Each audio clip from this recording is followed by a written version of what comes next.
इस रोमांचक कहानी की शुरुआत होती है 1944 का समय दिखाते हुए, जहां पर जर्मनी और फ्रांस के बीच घमासान युद्ध चालू थे। दोनों ही ग्रुप के लोग एक दूसरे को पूरी तरीके से खत्म करने के पीछे पड़े होते हैं ताकि अपने दुश्मनों की जमीन और उनकी सत्ता दूसरों के हाथ में आ जाए। कई सारे सोल्जर्स बॉर्डर पर तैनात कर दिए गए थे जो हमला करने वाले दुश्मनों पर पलटवार करके उन्हें खत्म कर सकें। उसी तरीके से हमें कुछ सोल्जर्स को दिखाया जाता है जो कि फॉरेस्ट में मौजूद थे और वो फ्रांस की आर्मी के लिए काम करते हैं। उनमें से तो क्रिस नाम का एक बहुत ही बहादुर सोल्जर था। यहाँ रात हो जाने के कारण क्रिस और उसके सारे दोस्त फॉरेस्ट के अंदर सो रहे होते हैं। तभी आधी रात में क्रिस को आवाज आती है और वो धीरे से उठ गया था। जैसे ही वो अपने ठीक सामने देखता है तो उसे एक आदमी दिखाई दिया जिसने कि अपने हाथ में एक गन ले ली थी और वो क्रिस को शूट करने वाला था। हालांकि क्रिस इस कंडीशन में कुछ कर नहीं सकता, इसीलिए उसने अपनी आंखें बंद कर ली। आंखें बंद किए उसे 1 मिनट से ज्यादा हो चुका था, लेकिन सामने वाला आदमी उसे शूट नहीं कर रहा होता। इसी वजह से अब क्रिस ने अपनी आंखें खोली। ताज्जुब की बात यह थी कि वो अनजान सा आदमी जिसके हाथ में गन मौजूद थी वो वहां से गायब हो चुका होता है। आखिर ये कौन था और क्या करना चाहता था, ये बातें तो क्रिस को समझ में ही नहीं आती। अब यहाँ सुबह होने के बाद वो सारे सोल्जर्स निकल पड़ते हैं अपने मिशन के लिए। दरअसल क्रिस और उसके साथी सोल्जर्स को एक इम्पोर्टेंट काम दिया गया था। उन्हें थोड़ी दूरी पर मौजूद एक बहुत ही बड़े कासल की प्रोटेक्शन करनी है, क्योंकि वो बहुत ही यूनिक धरोहर है उनके पूरे कॉन्टिनेंट की। इसीलिए क्रिस और उसके साथी लगातार उसी डायरेक्शन में बढ़ने लगे थे।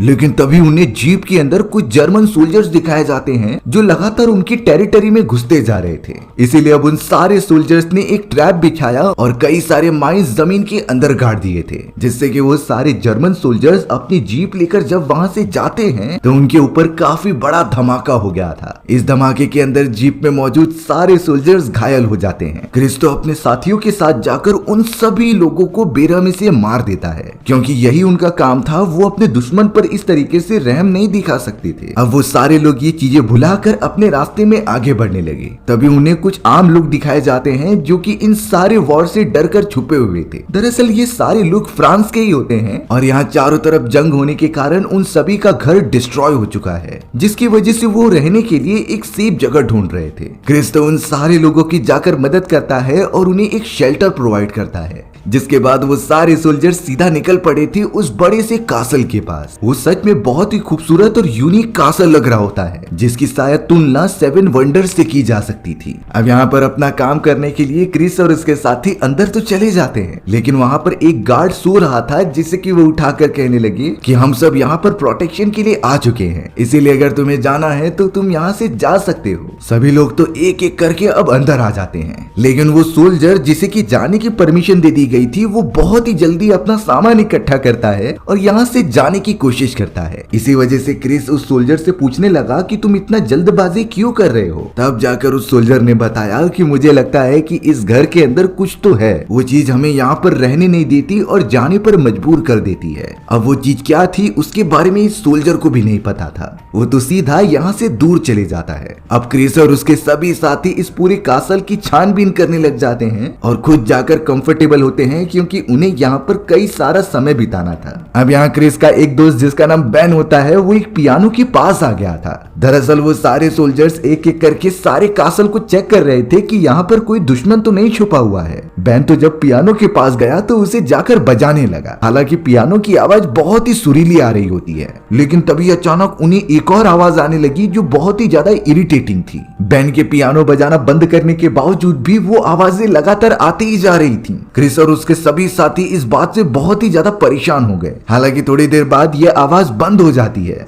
लेकिन जब क्रिस और उसके साथी खाना खा रहे थे तो ये आवाजें फिर से आईं। क्रिस पता करना चाहता था कि आखिर ये आवाजें कहां से आ रही हैं और कहीं ये कोई दुश्मन की चाल तो नहीं। इसीलिए वो सारे सोल्जर्स प्लान बनाकर उस आवाज की तरफ जाने लगे। क्रिस तो अपने एक साथी के साथ एक कमरे की तरफ आ जाता है जहां से ज्यादा आवाज आ रही थी, लेकिन जैसे ही वो दरवाजा ओपन करने के लिए जाते वो दरवाजा अपने आप ही खुल गया। उन दोनों ने देखा कि पर्दे के पीछे किसी का साया मौजूद है, लेकिन पर्दा हटता है तो वहां पर कोई भी नहीं था। अब ये चीजें आखिरकार कैसे पॉसिबल हो रही हैं उन्हें नहीं पता होता। वो आवाज आना भी अब बंद हो गई थी, जैसे कि उन्हें कोई परेशान करने की कोशिश कर रहा है। अब सारे सोल्जर्स हॉल में आकर बैठ गए थे, लेकिन उस आवाज ने तो उन सभी को परेशान करके रख दिया था। इस बार ये आवाज चिमनी में से आ रही होती है, इसीलिए वो सभी उसके पास चले गए। जब उस आवाज को बड़े ध्यान से सुना गया तो पता चलता है कि ये किसी टाइप का कोड वर्ड है। सभी सोल्जर्स को कोड वर्ड में बहुत अच्छी तरीके से बात करने आता था, इसीलिए वो उसे लिखकर डिकोड करने लगते हैं, जिसमें कि उन्हें पता चला कि जो आवाज आ रही है वो हमें ये बताना चाहती है कि उसके पास पैर ही नहीं है। यानी उसमें लिखा था आई डोंट हैव लेग्स। और अब अचानक से वो आवाज फिर से बंद हो गई। ये चीजें किस चीज से रिलेटेड थी उन सभी को नहीं समझ रहा था, लेकिन उन सोल्जर्स को क्या पता था कि यहाँ आकर उन लोगों ने सबसे बड़ी गलती कर दी है। अब यहाँ छानबीन के बाद उन सोल्जर्स को एक किताब मिली होती है जो इसी कासल में मौजूद थी, इसीलिए बेन अब उस किताब को खोलकर पढ़ने लगा। लेकिन एक समय के बाद उस बुक के अंदर जितनी भी वर्ड्स लिखे होते हैं वो गायब हो गए थे। बेन भी इन चीजों को नोटिस कर रहा था कि जब से वो इस कासल में आए हैं तब से उनके साथ कुछ पैरानॉर्मल एक्टिविटीज हो रही हैं। अब बेन की नजर वहां पर रखे गए एक फोटो फ्रेम की तरफ जाती है, जिसके अंदर एक फैमिली मेंबर्स मौजूद थे और वो बहुत ही ज्यादा खुश लग रहे होते हैं। पर जैसे ही बेन उस फ्रेम को टच करने के लिए गया तभी वहां की मोमबत्ती बुझ जाती है। पर वापस जलाकर देखने के बाद उस फोटो फ्रेम में से सारे मेंबर्स गायब हो चुके थे। इस चीज ने तो बेन को अंदर से हिलाकर रख दिया था कि ये उसके साथ क्या हो रहा है। हालांकि इस बारे में उसने बाकी सोल्जर से डिस्कस नहीं किया था। अब हमें यहाँ पर एक और सोल्जर दिखाया जाता है जो बंदूक लेकर सामने की तरफ खड़ा हो गया था। उसका काम ये था कि कासल में घुसने वाले दुश्मनों के ऊपर हमला करना और चारों तरफ नजर रखना। वो सोल्जर बंदूक लेकर अपना काम तो कर रहा होता है, लेकिन तभी हमें दिखाया गया कि उसके ठीक पीछे से एक साया जा रहा है। इस बारे में उस सोल्जर को जरा भी नहीं पता था। वो सोल्जर अपनी दूरबीन की मदद से चारों तरफ नजर रख रहा होता है। हालांकि जैसे ही वो दूरबीन को थोड़ा सा साइड में लेकर गया तभी उसके सामने कोई घोष तरीके का आदमी आ जाता है। ये सारी चीजें बहुत ही माइन्यूट सेकंड्स के अंदर हुई, जिससे कि वो सोल्जर डर गया और तुरंत ही नीचे की तरफ आया देखने के लिए। पर अफसोस उसे कुछ भी नहीं मिलता। लेकिन उस सोल्जर के मन में अब एक छोटा सा डर बैठ चुका होता है इस जगह को लेकर। अब उनमें से एक सोल्जर का ग्रुप शांति से बैठकर बातें कर रहा होता है इस कासल के बारे में। उन्हें तो ये नहीं समझ में आ रहा था कि आखिर यहाँ पर काम करने वाले सोल्जर्स इस तरीके से भाग क्यों गए। तब जाकर दूसरा सोल्जर बताता है कि हमें खबर मिली है कि इस कासल के ऊपर कई सारे जर्मन सैनिक हमला करने के लिए आ रहे हैं और उनकी संख्या तो हमसे कई गुना है। शायद इसी की वजह से वो सारे कायर सोल्जर्स डर कर भाग गए। लेकिन हमें उन जर्मन सोल्जर्स का सामना करना है और इसके लिए हमें प्लानिंग करनी होगी। ये बातें वो सारे सोल्जर्स जानते थे और अपने दुश्मनों से वो कभी भी डरते नहीं थे, इसीलिए वो कासल में ही रहकर उन सोल्जर्स से लड़ाई करने का डिसाइड करते हैं। क्रिस और उसकी टीम ने तो नए नए प्लान्स बनाना स्टार्ट कर दिया था, जिससे कि दुश्मनों को खदेड़ा जा सके और उन्हें कमजोर करके हरा दिया जाए। अब इसी सिलसिले में क्रिस और उसका साथी अंदर मौजूद एक मैट को हटाकर देखते हैं। उस मैट के नीचे तो कुछ अजीब तरीके के सर्कल्स और स्टार्स बने हुए थे। उन दोनों को देखकर कुछ ऐसा लग रहा होता है कि जो फैमिली यहाँ पर रहा करती थी वो जरूर ब्लैक मैजिक में विश्वास रखती थी। उन्हीं से रिलेटेड ये सारी चीजें फ्लोर के ऊपर बनाई गई हैं। एक सोल्जर न्यूज बताता है कि जो फैमिली इस जगह पर रहा करती थी वो बहुत ही अनजान तरीके से मारी गई। उसके पीछे क्या रीजन था ये आज तक किसी को भी नहीं पता चला है। अब इस बारे में ज्यादा ना सोचते हुए वो सभी सोल्जर्स वहां पर रखी गई एक अलमीरा को शिफ्ट कर रहे होते हैं। पर जैसे ही वो अलमीरा फ्लोर पर बनी हुई उस सर्कल के बीच में आती है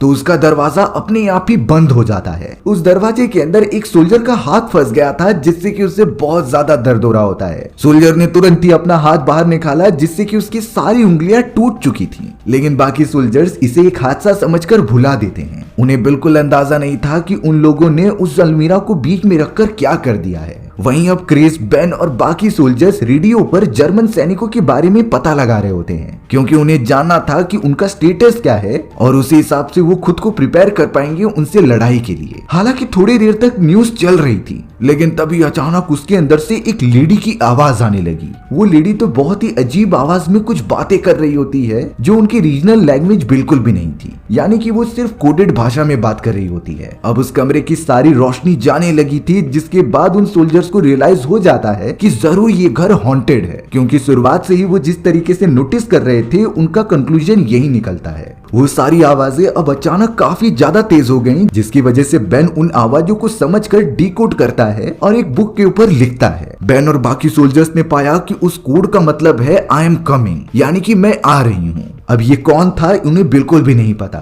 लेकिन बैन जैसे ही आगे के कोड वर्ड्स को समझ पाता तभी वो आवाज बंद हो जाती है। उन्हें नहीं पता कि इसके आगे वो क्या बोलना चाहती थी। अब तो एक सोल्जर सच में बहुत ज्यादा डर जाता है और क्रिस को कहता है कि हमें यहाँ से निकलकर फॉरेस्ट वाले इलाके में चले जाना चाहिए। क्रिस को भी यही लग रहा था, इसीलिए उन लोगों ने डिसाइड किया कि वो यहाँ से चले जाएंगे। लेकिन अचानक अब बैन के हाथ को कोई प्रोसेस कर लेता है और उसकी मदद से बुक के ऊपर लिखने लगता है। बैन खुद को कंट्रोल ही नहीं कर पा रहा था और धीरे धीरे वो अपने हाथों से कुछ लिख रहा होता है। उसने लिखा कि if you leave then you die, यानी कि अगर तुम लोग यहाँ से गए तो सभी के सभी मारे जाओगे। ये चीजें सुनकर तो वो सभी और भी ज्यादा डर गए थे और अब वो वहाँ से जा भी नहीं सकते थे। हालांकि इन बातों के ऊपर क्रिस भरोसा नहीं कर रहा था, लेकिन उसे पता करना था कि ये चीजें कौन कर रहा है और कैसे कर रहा है। इसी वजह से वो उस कासल में रुकने के लिए रेडी हो जाते हैं। साथ ही साथ वो सब अपनी पूरी प्लानिंग कर रहे थे ताकि जर्मन सोल्जर्स जब इस जगह पर आए तो वो उनके ऊपर पलटवार कर सके और जंग जीत सके। अब यहाँ क्रिस के सारे सोल्जर्स अपने अपने प्लान के मुताबिक तैनात हो चुके थे दुश्मनों पर हमला करने के लिए, क्योंकि जर्मन सोल्जर्स कभी भी वहां पर आ सकते थे। और होता भी कुछ ऐसा ही है। कुछ समय के अंदर ही जर्मन सोल्जर्स की एक बड़ी सी टुकड़ी वहां पर आ जाती है, जो कासल के अंदर आकर चेक करने लगी कि आखिर यहाँ पर कोई दुश्मन मौजूद तो नहीं है। हालांकि जब वो जर्मन सोल्जर्स दरवाजा ओपन कर रहे थे तो वो पूरी तरीके से लॉक था और साथ ही साथ अंदर कोई दिखाई नहीं दे रहा होता, तो उन्हें लगने लगा कि यहाँ कोई नहीं मौजूद है। इसीलिए वो जर्मन सोल्जर्स वापस लौटने लगे। लेकिन तभी अचानक कासल के ऊपर वाले फ्लोर से कुछ आवाजें आती हैं, जिसे सोल्जर्स ने सुन लिया था और वो समझ चुके थे कि जरूर अंदर कोई मौजूद है। इसीलिए वो सब अब जल्द से जल्द खिड़की तोड़कर अंदर घुसने लग जाते हैं। क्रिस और उसके साथियों को जब ये पता चला तो वो भी पलटवार करने लगे थे। एक जर्मन सोल्जर्स ने तो ग्रेनेड फेंक दिया होता है जो उनके पास आकर गिर गया, लेकिन क्रिस का एक साथी अपने दोस्तों को बचाना चाहता था, इसीलिए वो उन सभी को आगे जाने के लिए कहकर उस ग्रेनेड के ऊपर कूद जाता है। वहां पर ब्लास्ट होने की वजह से उस सोल्जर को बहुत ज्यादा चोट लगी होती है। वो इतना घायल हो चुका होता है कि हिल भी नहीं पा रहा था। अब यहाँ पूरे घर के अंदर जर्मन सोल्जर्स फैल चुके थे जो अपने सामने आने वाले दुश्मनों को मारते जा रहे होते हैं। हालांकि क्रिस के साथियों ने भी बहुत कड़ी टक्कर दी और कई सारे जर्मन सैनिकों को मार गिराया। लेकिन यहाँ चौंकाने वाली बात ये हो रही होती है कि उन जर्मन सैनिकों को कोई अनजान तरीके से मारते जा रहा था। दरअसल ये तो कासल में रहने वाले घोस्ट कर रहे थे, जो बिल्कुल भी दिखाई नहीं देते और जर्मन सोल्जर्स को अलग अलग तरीके से मार रहे थे। किसी को उन्होंने पानी में डुबाकर मार दिया तो किसी का गला ही काट दिया। क्रिस भी इस बात से हैरान हो जाता है कि इन सोल्जर्स के ऊपर तो उन्होंने हमला ही नहीं किया। आखिरकार ये जर्मन सोल्जर्स किस तरीके से मारे गए। इसी तरीके से अब कुछ समय बाद सारे के सारे जर्मन सोल्जर्स मारे गए थे। क्रिस और उसके साथी अपने डैमेज पड़े हुए दोस्तों को इकट्ठा करते हैं और उनकी देख रेख करते हैं। क्रिस के एक साथी की हालत तो बहुत ज्यादा खराब थी और ये वही होता है जो ग्रेनेड के ऊपर कूदा था। क्रिस और उसके सभी दोस्त इस बात से निराश थे कि उनके पास यहाँ पर कोई भी मेडिकल ट्रीटमेंट नहीं है, जिसकी वजह से वो अपने घायल दोस्त को नहीं बचा पाए। वो वहीं पर अपना दम तोड़ देता है। लेकिन अब उन्हें इतना तो कंफर्म हो गया था कि इस घर के अंदर कोई बुरी आत्माएं या फिर घोस्ट रहते हैं और उन सभी ने ही इन जर्मन सोल्जर्स की जान ली है। यहाँ बैन के पास एक किताब मौजूद थी जिसे लेकर वो पढ़ने लगे। उस बुक को पढ़ने के बाद उन्हें सच्चाई का पता चला। दरअसल कई साल पहले इस कासल के अंदर एक फैमिली रहा करती थी, लेकिन वॉर के दौरान जर्मन सोल्जर्स यहाँ पर हमला कर देते हैं और उस पूरी फैमिली मेंबर्स को बहुत बुरी तरीके से मार देते हैं। बात तो तब बिगड़ गई जब उन सोल्जर्स ने इनकी डेड बॉडी को अच्छी तरीके से दफनाया नहीं और रिजल्ट ये होता है कि वो सारे के सारे फैमिली मेंबर्स अब घोस्ट बन चुके हैं, जो शायद अपना बदला ले रहे हैं उन सारे जर्मन सोल्जर्स से।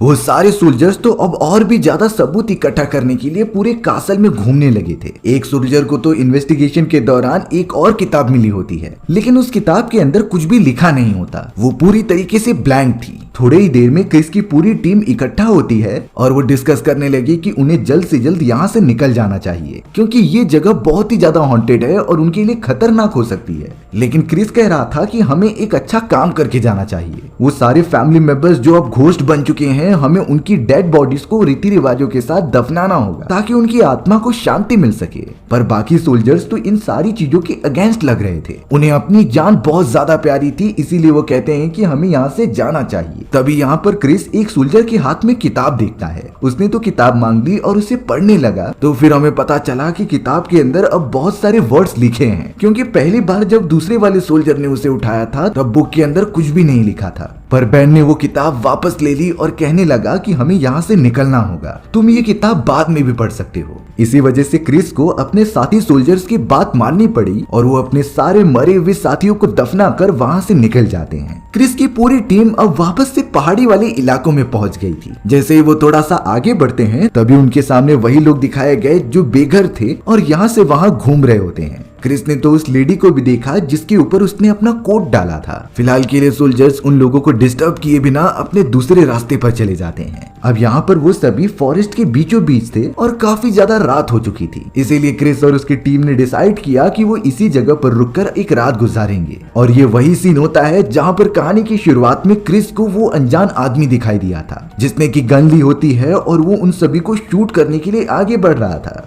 यानी उन सारे सोल्जर्स ने इसी जगह से अपनी जर्नी की शुरुआत की थी। सोकर उठने के बाद सोल्जर्स देखते हैं कि जमीन पर कुछ लिखा हुआ है। ये कुछ कोड वर्ड था जिसे कि वो सभी नोट कर लेते हैं और इसका मतलब पता करने के लिए आगे बढ़ जाते हैं। लेकिन सबसे ज्यादा शॉकिंग बात ये हुई कि वो सब चलते चलते अब उसी कासल के सामने खड़े हो गए थे। यानी कि वो सभी एक भूल भुलैया के अंदर फंस चुके हैं। चाहे वो फॉरेस्ट के अंदर जहाँ भी चले जाए वो घूम फिर कर कासल के पास ही आ जाएंगे। जिस वजह से क्रिस सोचता है कि शायद हमें उन सारे मरे हुए फैमिली मेंबर्स को दफनाना ही होगा, क्योंकि हमें उनका मैसेज भी मिला होता है कि अगर तुम सभी यहाँ से गए तो तुम मारे जाओगे। If you leave then you die. इस रीजन की वजह से वो सभी अब कासल के अंदर आ जाते हैं। क्रिस ने तो अब सोच लिया था कि वो उन घोस्ट से बात करके इन सारी चीजों के बारे में पता लगाएगा, इसीलिए उसने फ्लोर पर बहुत सारा आटा गिरा दिया जिससे कि पैरों के निशान बन सके और उन सभी को पता चल सके कि ये घोस्ट कहाँ पर जा रहे हैं। बेन तो अब यहाँ पर उस बुक को ले लेता है और जो स्पेल उन्हें फॉरेस्ट के अंदर मिला होता है जब वो सोकर उठ रहे थे उसे चेक करने लगा कि आखिर इसका मतलब क्या हो सकता है। थोड़ी देर के बाद बेन ने बताया कि ये एक कर्स है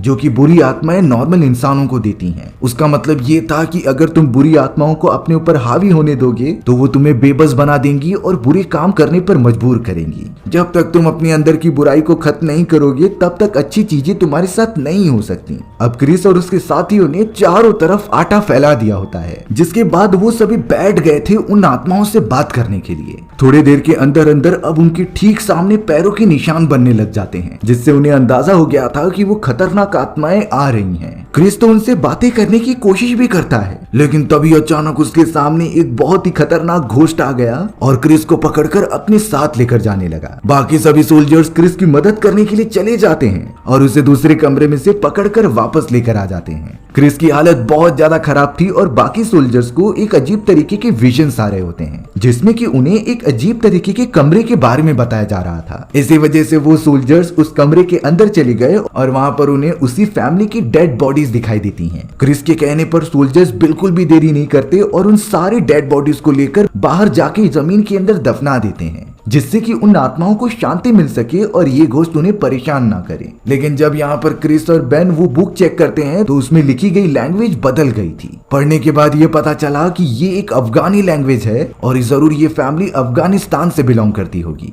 साथ ही साथ एक डरा देने वाली बात ये भी थी कि अगर इन डेड बॉडीज को दफना दिया गया तो इनकी आत्माओं की ताकतें और भी ज्यादा बढ़ जाएंगी। होता भी कुछ ऐसा ही है। कासल में ऐसा लग रहा था कि कोई तूफान आने वाला है और सारे के सारे इलेक्ट्रिसिटी से चलने वाले अप्लायंसेस खराब होने लगे थे। क्रिस और उसके सोल्जर्स नहीं समझ पा रहे होते कि वो ये चीजें रोकने के लिए क्या करे। वो पूरी तरीके से मजबूर हो चुके थे। क्रिस और सारे सोल्जर्स को अब अचानक वही सारे फैमिली के घोस्ट दिखाए जाते हैं जो उनकी तरफ बढ़ रहे थे। एक घोस्ट ने तो अब सीधा क्रिस के ऊपर हमला करना स्टार्ट कर दिया था, पर तभी क्रिस देखता है कि उसके मरे हुए दोस्त की आत्मा अब आ जाती है और वो लगातार उसे कह रही थी कि ये सारी चीजें रियल नहीं है। उस लेडी के घोस्ट ने तो अब क्रिस को बहुत ही ज्यादा मारा और एक मिरर के सामने लेकर चली गई। वो कहने लगी कि जल्दी तुम्हें सारी चीजें याद आ जाएंगी। अब अचानक क्रिस के सामने वाली चीजें एकदम डिजिटल फॉर्मेट में कन्वर्ट होने लगी थी और उसे तो बहुत ही अजीब तरीके के विजन्स आने लगते हैं। लेकिन जब क्रिस अपनी आंखें खोलता है तो वो ठीक सामने कई सारे डॉक्टर्स और नर्सेस को दिख रहा था जो किसी हॉस्पिटल में मौजूद होते हैं और क्रिस का इलाज कर रहे होते हैं। क्रिस तो जब पूरी तरीके से होश में आ गया तो वो ये नोटिस करता है कि उसके दोनों पैर कट चुके हैं और उसके जितने भी साथी सोल्जर थे वो उसके ही साथ स्ट्रेचर पर लेटे होते हैं। लेकिन क्रिस को अब बिल्कुल भी नहीं समझता कि आखिर उसके साथ क्या हो रहा है। वो तो एक मोमेंट पर उस खतरनाक भूतिया घर में मौजूद था और अब वो हॉस्पिटल में है। तब जाकर वो डॉक्टर्स क्रिस को सारी बातें बताते हैं। दरअसल क्रिस तो एक अमेरिकी सोल्जर था जिसे कि इस समय में एक अफगानी फैमिली को बचाने के लिए भेजा गया होता है। क्योंकि वो अफगानी फैमिली हमारे लिए रिपोर्टर का काम करती थी और इस्लामिक स्टेट के टेररिस्ट के प्लान के बारे में बताती थी। इसीलिए अब क्रिस और उसकी पूरी टीम निकल पड़ती है उस पूरी फैमिली को बचाने के लिए। लेकिन उन्हें चौकन्ना रहना पड़ेगा क्योंकि इस्लामिक स्टेट का लीडर भी वहां पर आ सकता है। हालांकि क्रिस अपने सभी सोल्जर्स को लेकर घर के अंदर पहुंच चुका था और उन सभी फैमिली को प्रोटेक्शन प्रोवाइड कर देते हैं। लेकिन तभी उन्हें पता चलता है कि इस्लामिक स्टेट का लीडर भी अपने कई सारे सैनिकों को लेकर वहां आ चुका है। दरअसल इस लीडर को यह पता चल चुका था कि यही फैमिली है जो हमसे धोखा कर रही है, इसीलिए वो सब जल्द से जल्द अंदर घुसने लगे। क्रिस और बाकी सोल्जर्स एक साथ इतने सोल्जर से फाइट नहीं कर सकते, इसीलिए वो लोग जल्द से जल्द कमरे के अंदर चले जाते हैं। इस्लामिक स्टेट का लीडर तो उस फैमिली को बहुत ज्यादा मारने लगी। हालांकि फैमिली में मौजूद एक लेडी क्रिस से मदद मांग रही होती है, लेकिन क्रिस और बाकी लोगों को पता था कि अगर वो इस समय बाहर निकलेंगे तो इस्लामिक स्टेट के टेररिस्ट भी उन्हें जान से मार सकते थे। उन सभी सोल्जर्स के आंखों के सामने वो सारे टेररिस्ट ने फैमिली मेंबर्स को जान से मार दिया, क्योंकि वो धोखा बिल्कुल भी बर्दाश्त नहीं कर सकते थे। ये सारी चीजें इतनी जल्दी हुई कि वो सब फैमिली को खत्म करके वहां से निकल भी गए। लेकिन फिर हमें पता चला कि उस फैमिली में जो लेडी मौजूद थी वो अभी भी जिंदा है, लेकिन उसे क्रिस और बाकी सोल्जर्स पर काफी गुस्सा आ रहा था क्योंकि वो सब उनकी मदद कर सकते थे, लेकिन वो शांत रहे, जिसकी वजह से उस लेडी ने अपनी पूरी फैमिली को खो दिया। इसीलिए अब वो लेडी एक बॉम्ब लेकर सीधा उन चारों सोल्जर्स के पास चली जाती है। बॉम्ब ब्लास्ट होने के कारण वो सारे के सारे लोग घायल हो गए और उन सोल्जर्स को बहुत चोट लगी होती है। यहाँ वो लेडी एक तरीके से क्रिस और उसके सोल्जर को ही दोषी मानती थी, क्योंकि वो चाहते तो उन्हें बचा सकते थे। इसीलिए अब उस लेडी ने मरते मरते एक स्पेल कास्ट किया जो कि ब्लैक मैजिक होता है, और उस कर्स के अंदर खुद की फैमिली के साथ साथ उन सभी सोल्जर्स को भी अटैच कर दिया होता है, जिससे कि उनकी फैमिली मरने के बाद भी उन्हें सताती रहेगी। अब यहाँ क्रिस जो हॉस्पिटल में मौजूद होता है उसके सामने उनका लीडर आ चुका था। वो लीडर कहता है कि ये एक ऐसी फैसिलिटी है जिसके अंदर उन सोल्जर्स को लाया जाता था जिनके दिमाग में कुछ बुरी चीजें मौजूद हों, और इस टेक्नोलॉजी की मदद से हम उनके दिमाग में घुसकर सारी चीजें ठीक किया करते थे। लेकिन अब अचानक उन सारे सोल्जर्स को वही बुरी आत्माएं दिखाई देने लग जाती हैं, जिसकी वजह से क्रिस बहुत ही ज्यादा डरने लगा था, क्योंकि अगर वो रियलिटी में खत्म कर देंगी तो सारी चीजें वहीं पर स्टॉप हो जाएंगी। इसीलिए अब क्रिस उन सारी बुराइयों को अपने मन के अंदर से खत्म करना चाहता था। इसीलिए क्रिस को वापस से उसके विजन में भेज दिया जाता है। क्रिस ने अपनी आंखें अपने साथियों के साथ उसी फॉरेस्ट के अंदर खोली जहाँ से वो कासल थोड़ी ही दूरी पर होता है, और क्रिस यहाँ पर वही देखता है जो कि उसने कहानी की शुरुआत में देखा था, यानी कि उस पूरी फैमिली का एक मेंबर जो उस लेडी का हस्बैंड होता है वो भी घोस्ट बन चुका था और अब उन सभी सोल्जर से वो बदला लेगा। क्रिस तो जोर से चिल्लाकर कहता है कि आखिर तुम्हें क्या चाहिए। तब जाकर उस घोस्ट ने अपने हाथ में बंदूक ली और उसके ऊपर पॉइंट कर दिया, और अब क्रिस और उसकी पूरी टीम के मेंबर्स इसी तरीके से टॉर्चर होते रहते हैं। भले ही रियलिटी के अंदर उन सभी डॉक्टर्स ने ऐसी टेक्नोलॉजी बनाई थी कि वो घायल पड़े हुए सोल्जर्स के दिमाग में घुसकर उनके मन से बुरी चीजें बाहर निकाल दें, लेकिन उस अफगानी औरत और उसकी पूरी फैमिली ने जो कर्ज दिया था, जिसकी वजह से उन सभी की आत्माएं इन सभी सोल्जर्स का प्रोग्राम के अंदर भी पीछा नहीं छोड़ती, और जब तक वो सोल्जर्स को तड़पा तड़पा कर मार न दे तब तक ये कर्ज खत्म नहीं होगा। हमारी भी कहानी इसी खतरनाक एंडिंग के साथ यहीं खत्म हो गई। सो व्यूअर्स, आपको ये स्टोरी कैसी लगी कमेंट सेक्शन में बताना भूलना मत, और अगर आपको मेरा एक्सप्लेनेशन 1% भी अच्छा लगा होगा ना तो वीडियो को लाइक या चैनल को सब्सक्राइब जरूर कर देना। मिलते हैं इसी तरीके की मजेदार वीडियोस में, तब तक के लिए बाय बाय।